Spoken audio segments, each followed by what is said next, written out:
या क्षणाची सगळ्यात महत्त्वाची आणि मोठी बातमी भाजपच्या गोटातून येते। देवेंद्र फडणवीस यांची नुकतीच पत्रकार परिषद झाली आहे। एक मोठी घडामोड भाजपच्या गोटात। मला सरकारमधून मोकळं करावं, फडणवीसांनी मोठी मागणी केली आहे। पक्षासाठी संपूर्ण वेळ देणार असल्याचं फडणवीसांनी म्हटलेलं आहे। एकंदरीतच महायुतीचा राज्यातला पराभव जिव्हारी लागलाय। देवेंद्र फडणवीसांनी राजीनामा देण्याचे संकेत दिलेले आहेत। त्यामुळे भाजपच्या गोटात हा सगळ्यात आणि महत्त्वाची ही घडामोड। भाजपच्या गोटात ही खळबळ आहे। मला सरकारमधून मोकळं करावं, फडणवीसांनी म्हटलंय। मोठी मागणी फडणवीसांनी केली आहे। पक्षासाठी मी संपूर्ण वेळ द्यायला तयार आहे, मात्र मला मोकळं करावं असं त्यांनी म्हटलेलं आहे।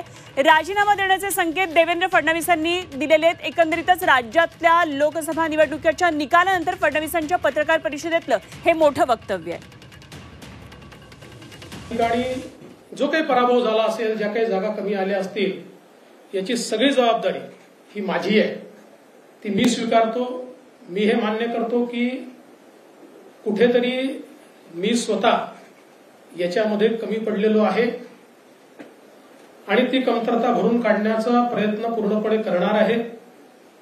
त्यामुळे हा जो काही भारतीय जनता पक्षाला या ठिकाणी सेटबॅक महाराष्ट्रामध्ये सहन करावा लागला, याची सगळी जबाबदारी ही देवेंद्र फडणवीस मी या ठिकाणी स्वीकारतोय। आणि मी पक्षाला एक विनंती अजून करणार आहे। अर्थात भारतीय जनता पक्षामध्ये पक्ष सगळे निर्णय करतो की आता मला विधानसभेकरता पूर्ण वेळ त्या ठिकाणी उतरायचा आहे। त्याच्यामुळे मी भारतीय जनता पक्षाच्या शीर्षस्थ नेतृत्वाला ही विनंती करणार आहे की त्यांनी मला सरकारमधनं मोकळं करावं आणि पक्षामध्ये पूर्ण वेळ काम करण्याची त्यांनी संधी द्यावी, जेणेकरून ज्या काही कमतरता राहिल्या आहेत त्या कमतरता पूर्ण करण्याच्या दृष्टीने मला माझा पूर्ण वेळ देता येईल। अर्थात बाहेर राहिलो तरी सरकारमध्ये जे काही आम्हाला करायचं आहे ते आमची टीम करेल, त्यांच्यासोबत मी असणारच आहे। या संदर्भात लवकरच पक्षाच्या वरिष्ठांना मी भेटणार आहे।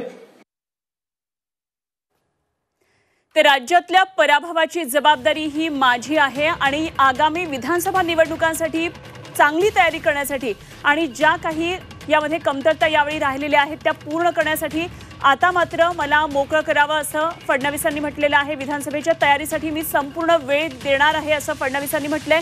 राज्यातल्या पराभवाची जबाबदारी माझी आहे आणि म्हणूनच पुढच्या विधानसभा निवडणुकांसाठी जी तयारी करायची आहे त्यासाठी मला मोकळं करावं। सरकारमध्ये जे काही करायचंय ते माझी टीम करेल आणि निश्चितच ही टीम पूर्णपणे काम करेल असं देवेंद्र फडणवीसांनी म्हटलंय। तर देवेंद्र फडणवीस आता राजीनामा देतात काय बघणं महत्त्वाचं ठरणार आहे। मात्र भाजपमध्ये निश्चितच या मोठ्या वक्तव्यानं गोंधळ उडालेला असणार आहे। फडणवीस राजीनामा देणार का हे बघावं लागणार आहे। मोठी खळबळ सध्या राजकीय वर्तुळामध्ये देवेंद्र फडणवीस यांच्या या वक्तव्यानं। उपमुख्यमंत्री पदाची जबाबदारी आहे देवेंद्र फडणवीस यांच्यावर, त्यामुळे देवेंद्र फडणवीस आता राजीनामा देतात का हे पाहायचं आहे। अर्थातच यावर विरोधकांच्या काय नेमक्या प्रतिक्रिया येतात हेही पाहायचं आहे। निश्चितच कुठलाही पराभव हा जिव्हारी लागणारा असतो। मोठी शक्तीपणाला भाजपने लावलेली होती, अनेक समीकरणं जुळवून आणलेली होती। राजकीय गणितं जी शक्य वाटत नव्हती, जी अशक्य वाटत होती, ती सर्व गणितं त्यांनी शक्य करून दाखवली होती आणि म्हणूनच देवेंद्र फडणवीस यांच्या जिव्हारी हा पराभव लागलेला आहे। राजीनामा देण्याची त्यांनी तयारी केलेली आहे। काय म्हटलंय नेमकं देवेंद्र फडणवीस यांनी एकदा आपण पाहूया ग्राफिक्सद्वारे। तर राज्यातल्या पराभवाची जबाबदारी माझी आहे। एक मोठा राज्यात कमी झालेल्या जागांची जबाबदारी स्वीकारतो। विधानसभेसाठी पूर्ण वेळ ताकदीनं उतरायचं आहे। मला सरकारमधून मोकळं करावं।